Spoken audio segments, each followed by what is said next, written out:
주님의 능력으로 이 세상의 삶에서 승리하시는 우리 모든 믿음의 성도들이 되시기를 소망합니다. 저는 오늘 여러분들과 함께 이 보배를 질그릇에 담겼으니,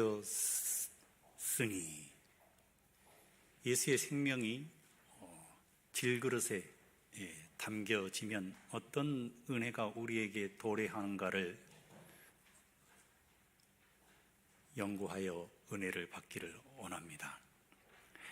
제가 한 교회에서 심호할 때 한 여집사님은 그릇을 모으는 게 취미였습니다. 한국에 그릇도 많이 가지고 있지만 여러 나라들을 여행하면서 그릇을 사 모으는 게 취미였습니다.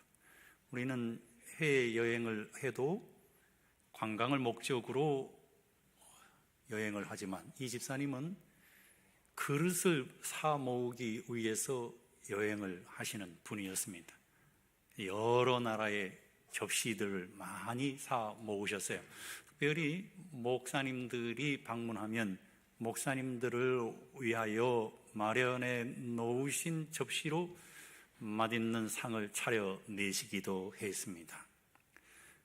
제가 한 시골에 전도회를 가게 되었는데 아주 정감 넘치시는 집사님 가정의 식사를 초대받아서 갔습니다. 그런데 그 집사님은 깨진 항아리 뚜껑에다가 봄나무를 묻혀가지고 내어 놓았습니다. 여러분, 깨어진 항아리 뚜껑 가치 없어 보이지 않습니까? 우리 같으면 버려야 할 것인데 그 집사님은 그 위에다가 봄나무를 얹어서 내놓으니까 말입니다. 얼마나 정갈하고 얼마나 맛이 있는지. 이 질그릇에 예수의 생명이 담겨졌구나 라는 성경 말씀이 이해가 되었습니다. 오늘 성경은 오늘 우리에게 이렇게 권면합니다. 우리가 이 보배를 질그릇에 가졌으니 이는 능력의 힘이 큰 것이 하나님께 있고 우리에게 있지 아니함을 알게 하려 함이라. 우리가 사방으로 우겨 싸움을 당하여도 쌓이지 아니하며 답답한 일을 당하여도 낙심하지 아니하며 핍박을 받아도 버림받지 아니하며 거꾸러뜨림을 당하여도 망하지 아니하고 우리가 항상 예수 죽인 것을 몸에 짊어짐은 예수의 생명도 우리 몸에 나타나게 하려 함이라. 이 보배를 질그릇에 가졌으니. 그런데 여러분, 보통 우리가 알고 있는 사기 그릇은 또 도자기는 섭씨 1200도에서 1300도 사이에서 구워집니다. 그러면 발라놓은 유황이 이제 불에 구워지면서 반짝반짝 광이 나게 하기도 하고 또 그 재질이 불에 뜨겁게 달궈지면서 단단해집니다. 그런데 질그릇은 말입니다, 우리가 흔히 아는 이 항아리는 700도에서 800도에서 구워지게 되어 있습니다. 그러니까 무릅니다. 또 표면이 거칩니다. 또 바람도 숭숭 들어갔다 나왔다 하는 것입니다. 그래서 이 질그릇은 사람들이 생각하기를 비싸 보이지 않고 또 투박해서 서민적인 그릇으로 생각하는 것입니다. 그런데 오늘 성경은 이 보배를 질그릇에 가졌다라고 말하고 있는데 이 질그릇은 바로 그리스도인인 우리의 몸을 의미합니다. 만물이 약동하고 생동하는 봄입니다. 겨우내 얼어붙었던 사냐를 바라보면 이제는 연초록색의 모습을 보이기도 합니다. 형형색색의 꽃들이 피어나는 계절이기 때문인 것입니다. 겨우내 얼어붙은 대지는 모든 사냐의 나무나 혹은 생물들이 다 죽어 있는 것처럼 보여집니다. 그런데 말입니다, 봄이 오고 그리고 따뜻한 햇볕이 내려지게 되면 어떻게 됩니까? 짙푸른 녹색으로 변해 가지 않습니까? 그 이유는 그 안에 생명이 있기 때문인 것입니다. 질그리신 그리스도인의 몸에도 예수의 생명이 자리하게 되면 우리는 전혀 다른 가치를 지닌 존재가 되는 것입니다. 하나님께서 태초에 흙으로 사람을 창조했습니다. 흙으로 사람을 창조했다고 하는 것은 질그릇이라는 의미인 것입니다. 그런데 이 질그릇인 사람이 흙으로 창조되었을 때 하나님의 형상과 하나님의 예모로 창조되었습니다. 그리고 하나님의 호흡이 그 속에 불어 넣어지게 되었을 때 하나님의 생명이 자리하게 됨으로 인해서 완벽한 하나님의 품성을 반사하는 존재가 된 것입니다. 아담과 하와가 범죄하게 되었습니다. 죄가 찾아왔습니다. 타락했습니다. 놀랍게도 그들의 가슴 속에 담겨진 하나님의 생명이 희미해지게 되었습니다. 그래서 이사야 45장 9절은 약한 존재가 되어버린, 연약하여 깨어져 버린 존재인 질그릇을 가리켜서 이사야 45장 9절은 질그릇 조각 중 한 조각 같은 자가라고 표현을 했습니다. 질그릇이 깨어져서 한 조각밖에 되지 않는 존재가 되어버린 것입니다. 깨진 항아리와 같은 존재가 우리네 인생이라고 하는 것입니다. 그런데 여러분, 여기 놀라운 약속의 말씀이 있습니다. 오늘 본문에서 깨진 질그릇 속에 보배를 담아 놓으셨다고 사도 바울이 그의 고린도후서 4장에서 기록하고 있기 때문인 것입니다. 우리가 이 보배를 질그릇에 가졌으니 이는 능력의 힘이 큰 것이 하나님께 있고 우리에게 있지 아니함을 알게 하려 함이니라. 저는 이 말씀을 읽으면서 감동합니다. 깨진 항아리의 조각밖에 되지 않는 우리에게 보배로우신 예수의 생명이 고린도후서 4장 10절에 담겨짐으로 인해서 전혀 다른 가치를 지닌 존재가 되었다고 하는 사실, 성도 여러분, 얼마나 큰 감동입니까? 아무도 알아주지 않는 질그릇인 나를, 아무 쓸모없어 나뒹구는 질그릇인 나를, 아무 가치도 없는 질그릇인 나를, 아무 희망도 소망도 기쁨도 없는 질그릇인 나에게 그리스도 예수의 생명이 담겨지게 된 것입니다.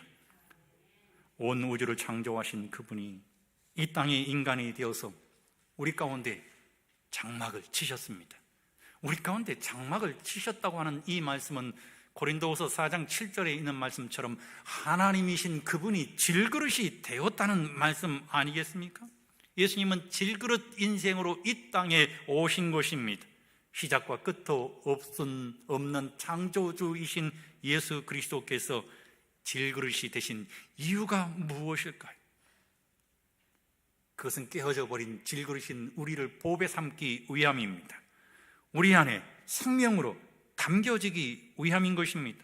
우리는 깨어지기 쉽고 연약하고 볼품없는 존재였지만 예수님이 우리 안에 담겨짐으로 인하여, 성도 여러분, 우리의 신분이 변화되었습니다. 우리의 신분이 어떻게 변화되었을까요? 그리스도인이 된 것입니다. 더 나아가서 그 여자의 남은 자손인 이 땅을 세 천사의 기별로 환하게 할 존재가 된 재림 성도가 된 것입니다. 성도 여러분, 질그릇은 한계가 있습니까? 연약합니까? 가치가 없습니까? 그런데 거기에 예수의 생명이 담겨지자 능력 있는 존재가 되었다고 하는 것입니다. 예수님의 재림을 기다리는 백성이 된 것입니다. 세상에 이런 보배로운 존재가 어디에 있겠습니까? 예수님은 깨진 질그릇인 우리를 가치 있게 보시고 끝까지 인도하시고 동행하시겠다고 약속하셨습니다. 예수님 자신이 보배가 되어서 질그릇이 되셔서 우리 가운데 생명으로 살아 계시니 유한한 존재인 우리가 무한한 존재가 될 수 있을 뿐만 아니라 이 땅의 모든 어려움을 헤쳐나갈 수 있는 능력을 지닌 존재가 되었다고 하는 것입니다. 우리는 2021년도에 대신방을 문고리 대신방으로 하고 있습니다. 이제 한 3분의 1 정도 가정들을 저희가 방문을 했습니다. 지난 목요일에는 우리 교회의 김인선 집사님 가정을 방문을 했습니다. 근데 우리 집사님 집이 정릉 근처이기 때문에 목사님, 우리 집은 너무 멀어서 목사님의 발걸음이 너무 힘이 드실 것 같으니까 둔촌동에 이삭 토스트를 하고 있으니 그 가게에 오셔서 식사도 하시면서 대면으로 예배를 드려주세요 라고 얘기를 했습니다. 그래서 우리 목사님들과 더불어서 둔촌동에 있는 이삭 토스트를 가게 된 것입니다. 성도 여러분, 우리 집사님은 대전에서 이 삼육초등학교가 좋다는 소문을 듣고 아이들을 삼육초등학교에 입학을 시켰습니다.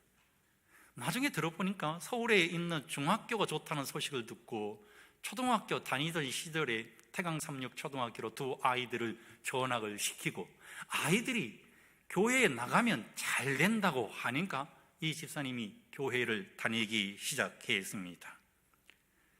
성도 여러분, 아이들이 집사님의 기도대로 잘 자라 주었습니다. 지금 여러분이 보시는 이 아이가 우리 집사님의 아들인데 여러분 어디서 많이 보지 않았습니까? 탤런트입니다. 전에 루갈이라고 하는 이 작품이 있었는데 그 작품에서 카리스마 넘치는 모습으로 잠시 나왔다가 장렬하게 전사하는 아이로 등장을 했습니다. 근데 지금은요, 이 아이가요 굉장히 이제 자라나가지고, 성도 여러분, 미스 몬테크리스토라고 하는 이 작품이 있어요. 이게 매일 드라마이라고 합니다. 근데 이 매일 드라마에서 말입니다, 주인공들과 함께 호흡하면서 연기를 하고 있는데 맨 가쪽에 보면은 7살 지능을 가진 아이로 등장해서 무엇을 먹고 있는 저 아이가 바로 우리 집사님 아들입니다. 그런데 이 아이가 말입니다, 인터뷰를 하면 항상 어떻게 인터뷰를 하는가 하면 엄마 아빠에게 감사드려요, 엄마 아빠를 위해서 제가 성공해야 될 텐데 말입니다. 오늘 여러분 착한 청년이지 않습니까? 엄청 좋은 댓글들 많이 달아주시기 바랍니다. 딸도 노래를 참 잘합니다. 가수의 길을 가려고 했는데 하나님은 너 교회 열심히 다녀야 돼 라고 하시면서 삼육대학으로 아이를 보내셨습니다. 우리는 코로나19로 인해서 비대면으로 예배를 드리는 신자들이 최근에 많이 계십니다. 김인선 집사님 남편분은 이 전라남도 광주에서 주유소를 2개씩이나 운영하는 큰 사장입니다. 주말 부부이죠. 그러니까 얼마나 아내의 사랑이 그립겠습니까? 그래서 제가 기도를 이제 대신방을 하면서 어떤 기도 제목이 있느냐고 물었습니다. 그랬더니 우리 집사님이 세상에서 제일 사랑하는 남편을 위해서 기도해 달라고 합니다. 사업체와 건강을 위해서 기도해 달라고, 기쁨과 행복을 위해서, 그 마음의 평안을 위해서 기도해 달라고 합니다. 그러면서 마지막 기도의 제목을 뭐라고 했는가 하면, 목사님, 네 집사님, 우리 남편이 곧 교회에 나갈 것 같아요. 그래요. 그래서 제가 정말요, 우리 남편이 이번 전도의 기간 동안에 교회에 나와서 침례를 받았으면 좋겠습니다. 그 말은 안 했는데 그건 제 마음입니다. 어느 날 교회에 가려고 하는데 이 남편께서 오늘은 비대면으로 예배 드리면 안 돼? 우리 집사님 교회를 가려다가 말고 말입니다. 최근에 교회를 안식일에 잘 나오지 않고 비대면으로 예배를 드리고 계시지 않습니까? 조건이 있어. 조건이 뭔데? 당신이 내 옆에 앉아서 예배를 드리는 거야. 알아서 까짓것 예배 드리지. 그러면서 예배를 드린대 말입니다. 성도 여러분, 제 얼굴이 이제 큰 TV 화면에 비춰지니까 이야, 우리 목사님 오랜만에 본다고 말이에요. 제가 그 가정에 장례 예배를 주관한 적이 있기 때문에 알고 있는 것입니다. 우리 목사님 살이 좀 많이 빠지셨네, 그렇게 말씀도 하시고 말입니다. 그런데 말입니다, 그렇게 예배를 드리고 있는데 탤런트인 우리 한기훈 군이 말입니다, 같이 예배 드리고 있는 아빠의 어깨를 툭 들이면서 아빠, 엄마 따라서 이제 교회 가야지. 한철호 선생님 지금 비대면으로 예배드리고 계시지요? 담임 목사인 제가 정중하게 초청합니다. 하나님의 성전으로 돌아오셔서 우리와 함께 예배드리면 너무 좋겠습니다. 성도 여러분, 왜 우리 김민선 집사님께서 그렇게 사랑하는 남편을 교회로 인도하고 싶으시겠습니까? 그것은 질그리신 집사님의 가슴 속에 생명이신 그리스도 예수께서 담겨졌기 때문인 것입니다. 유한한 존재가 무한한 존재가 되었기 때문인 것입니다. 유한한 존재로 끝나버릴 남편도 무한한 존재로 영원한 생명을 소유하여 하늘에 같이 있고 싶은 열망이 너무 강하기 때문에 교회로 초청하는 것 아니겠습니까? 성도 여러분, 뉴욕에서 야드 세일이 있었습니다. 어떤 한 사람이 3달러를 주고 산 주발이 있었습니다. 3달러짜리 주발이었습니다. 가치가 없어 보였습니다. 근데 말입니다, 놀랍게도 말입니다, 이게 소도비 경매에서 팔리게 되었는데 무려 225만 달러에 팔렸다고 합니다. 3달러짜리가 225만 달러에 팔리게 된 것입니다. 그래서 그 가치를 따져보니까 말이에요, 이 주발은 중국에서 온 것인데 1000년 전에 만들어진 중국 송나라 때 작품이라고 하는 것입니다. 3달러를 주고 샀을 때 산 사람은 이 그릇이 1000년 전에 만들어진 보물이라고 하는 사실을 전혀 알지 못했을 것입니다. 성도 여러분, 질그릇인 우리는 전혀 가치가 없는 존재였습니다. 그런데 그 안에 예수의 생명이 담겨지게 되자 값으로는 매길 수 없는 무한한 존재가 된 것입니다. 뿐만 아니라 예수의 생명이 우리의 가슴 속에 담겨지자 우리는 하나님의 거룩한 초소가 되었습니다. 우리의 가치가 변화된 것입니다. 우리는 하나님의 초소입니다. 우리 안에 하나님이 계시는 것입니다. 예수님의 십자가의 은혜로 우리는 용서를 경험했고 십자가의 은혜로 사하심을 경험했습니다. 우리는 깨어지고 연약하고 부서진 질그릇이지만 예수님의 십자가의 능력으로 우리 안에 보배를 담음으로 사하심을 받은 존재가 된 것입니다. 사하심을 받았다고 하는 것은 하늘에 갈 존재가 되었다고 하는 것입니다. 성도 여러분, 그러므로 우리는 요한복음 3장에 나타나는 베드로와 요한의 가슴 속에 보배로 담겨진 그리스도 예수의 모습을 통해서 우리가 이 땅에 살아갈 때 얼마나 큰 능력의 사람이 되는가를 알아야 합니다. 한 안진병이가 미문에 앉아서 구걸하고 있었습니다. 금을 좀 주십시오. 은을 좀 주십시오. 동전이라도 한 입 있으면 좀 주십시오. 그때 예수의 생명이 담겨진 베드로와 요한은 가진 것이 없었습니다. 그래서 안진병에게 이렇게 말합니다. 나는 금이 없다. 나는 은도 없어. 너에게 줄 동전도 없어. 가진 것이 하나도 없지만 내 안에 예수의 생명이 있다. 그러므로 나는 능력이 있다. 주 예수 그리스도의 이름으로 일어나 걸어라. 능력의 사람이 된 것입니다. 기적을 행한 사람이 된 것입니다. 우리 안에 보배로운 예수님이 담겨지면 우리도 능력의 성도가 될 수 있는 것입니다. 유한한 존재가 무한한 존재가 되는 것은 능력의 사람, 기적의 사람이 되는 것 아니겠습니까? 예수의 생명을 우리 모든 성도의 가슴 속에, 그리고 함께 예배드리고 있는 우리 한철우 선생님의 가슴 속에 담겨지게 되시기를 주의 이름으로 간절히 축원드립니다. 바울은 보배가 되신 예수님을 우리의 연약한 가슴 속에 담으면 세상을 이길 수 있다라고 기록했습니다. 8절에 있는 말씀을 보면 우리가 이 보배를 가졌으니 우리가 사방으로 우겨쌈을 당하여도 쌓이지 아니하며 라고 기록했습니다. 여기 우겨쌈을 당하여도 라는 이 말씀은 언어로는 들리봄의 노이인데 즙을 짜기 위해서 이 포도를 짓누르다는 의미를 가지고 있습니다. 바울이 세상에 살아가는 고난이 포도즙 틀 안에 있는 포도와 같다고 하는 것입니다.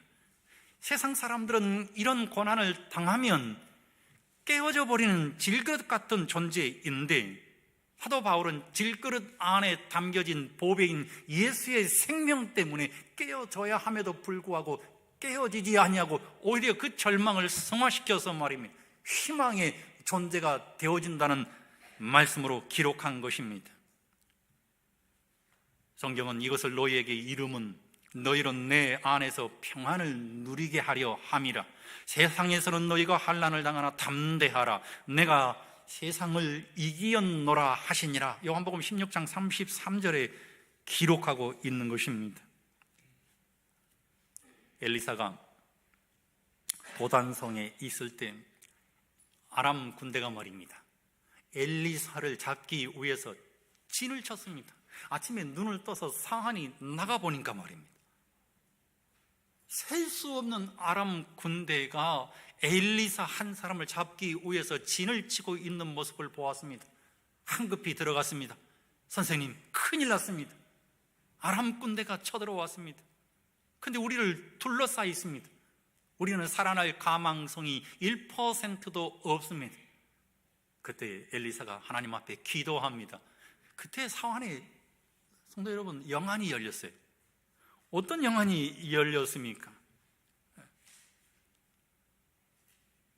우리의 눈이 어두워서 우리를 보호하시고 돌보시는 하늘 군대를 보지 못하고 있었는데 영안이 열리니까 하늘 군대를 보게 된 것입니다. 아람 군대가 그들을 둘러 진치고 있었는데 실상은 기도하여 영안이 열리니 엘리사를 진치고 있는 것은 하나님의 불병거와 하나님의 불말들이었다고 하는 것입니다. 성도 여러분, 그러므로 우리는 연약해져서는 안 되는 것입니다. 우리에게 예수님이 계시기 때문인 것입니다. 우리를 도우시는 보혜사이신 예수님이 계시기 때문에 성도 여러분, 우리는 담대해야 하는 것입니다. 우리가 이 보배를 가졌으니 답답한 일을 당하여도 낙심하지 아니하며, 우리가 이 보배를 가졌으니 핍박을 받아도 버림받지 아니하며, 거꾸러뜨림을 당하여도 망하지 아니하고, 세상을 살아가면서 답답한 일들이 얼마나 많이 있으십니까? 저는 목사이지만 답답한 일이 없을 것 같지만 답답한 일들이 많이 있습니다. 피할 것이 없을 때가 있습니다. 하소연하고 싶어도 하소연하고 싶은 것이 없을 때가 수도 없이 많이 있는 것입니다. 여러분은 어떠하시겠습니까? 여러분이 답답하실 때 성도 여러분, 예수님이 계시다는 사실을 기억하게 되시기를 소망합니다. 예수님 앞에 나아가 예수님하고 부르짖으면 곧 마음이 평안해집니다. 저는 마음이 답답하면 말입니다, 하나님 앞에 기도하고 그냥 길을 걷습니다. 길을 걸으면서 예수님 이름을 부릅니다. 예수님, 예수님. 장자못을 한 바퀴, 두 바퀴, 세 바퀴 도시면서 그냥 예수님 이름만 한번 불러보시기 바랍니다. 한강변을 걸으시면서 예수님 이름을 한번 불러보십시오. 망우리 산책로를 도시면서 말입니다, 예수님, 예수님, 예수님. 그러면 어느 순간 마음의 평화가 찾아오게 되는 것을 알게 되는 것입니다. 내 안에 예수의 생명이 자리하고 있다는 사실을 알게 되고, 우리의 모든 답답함을, 우리의 모든 박해와 우리의 모든 핍박과 우리의 모든 어려움을 예수님에게 내어드리고 예수님께서 해결해 주시도록 우리는 기도할 수 있는 것입니다. 사망의 음침한 골짜기로 다닐지라도 해를 두려워하지 않을 것은 주께서 나와 함께 하심이라. 주의 지팡이와 막대기가 나를 안위하시나이다. 그래서 다윗은 여호와는 나의 목자시니 내가 부족함이 없도다라고 노래한 것입니다. 아무것도 필요 없는 것입니다. 예수의 생명이 우리 안에 있기 때문인 것입니다. 그래서 시편 기자는 시편 40편 2절에 나를 기가 막힐 웅덩이와 수렁에서 끌어올리시고 내 발을 반석 위에 두사 내 걸음을 견고하게 하셨도다. 이사야 37장 24절에서는 저는 넘어지나 아주 엎드려지지 아니함은 여호와께서 손으로 붙드시니라. 저는 이사야 37장 24절에서 특별히 감동을 받는 말씀은 여호와께서 손으로 붙들어 주셨다고 하는 것입니다. 깨어진 질그릇 같은 우리에게 예수님이 생명으로 담겨서 보배가 되어주시고 우리를 만져주셨어요.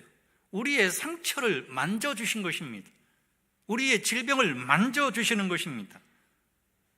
절망에서 반모에서 희망 없이 살아가는 요한이 예수님을 만났습니다. 요한은 예수님 앞에 서니까 자신이 질그릇 같은 존재란 사실을 알게 되었습니다. 그래서 쓰러졌습니다. 주님, 저는 질그릇입니다. 주님, 저는 죄인입니다. 내가 볼 때에 그 발 앞에 엎드려져 죽은 자 같이 되매 그가 오른손을 내게 얹고, 성도 여러분, 얼마나 감동스러운 말씀입니까? 예수님이 오른손을 얹어 주셨어요. 변화산상에서 변화되신 그리스도 예수의 모습을 제자들이 바라다 보았습니다. 주님, 여기 초막 셋을 짓고 예수님과 함께 사십시다. 그때 하늘에서 음성이 들렸습니다. 하나님의 오미하신 거룩하신 음성이었습니다. 하나님의 전능하심을 깨달았습니다. 그래서 제자들이 쓰러졌습니다. 그때 예수님께서 그들의 어깨에 손을 얹어주자, 성도 여러분, 예수 외에는 아무것도 보이지 않았다고 성경은 기록하고 있습니다. 그런데 예수님께서 절망의 섬, 아픔의 섬, 슬픔의 섬, 반모에서 예수님을 만나고 질그릇인 자신이 쓰러져서 죽게 되었을 때 예수님의 오른손이 그에게 얹혀지게 된 것입니다. 절망의 섬이 희망의 섬이 된 것입니다.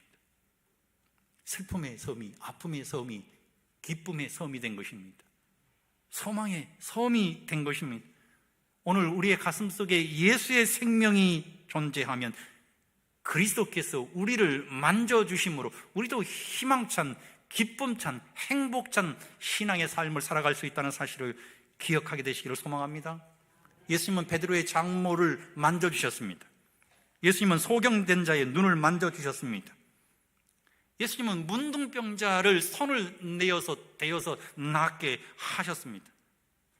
성경에 있는 말씀을 보면 예수님께서 십자가에 달리시기 전날 밤에, 예수님께서 돌아가시기 전날 밤에 말입니다, 사랑하는 제자들의 발을 일일이 만져주셨습니다.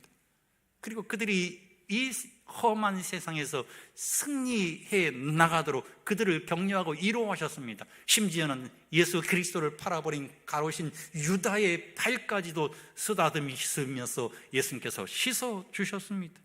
그리고 마침내 예수님께서 십자가에 달리셨을 때 온몸을 던져서 인류의 죄악을 어루만져 주셨습니다. 이것이 바로 죄인을 향한 예수님의 마음이요, 우리를 향한 예수님의 사랑인 것입니다.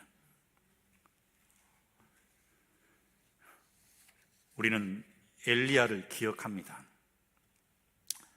엘리야는 이세벨과의 싸움에서 대승을 거두었습니다. 그런데 이세벨이 엘리야를 죽이겠다고 했습니다. 엘리야가 이세벨을 피해서 도망갔습니다. 하나님, 난 너무 지치고 힘이 듭니다. 나 같은 사람은 하나님을 믿을 자격이 하나도 없습니다. 하나님, 기도하오니 나를 제발 좀 죽여주십시오. 로뎀 나무 아래서 누워 자고 있었습니다. 일어날 수도 없었습니다.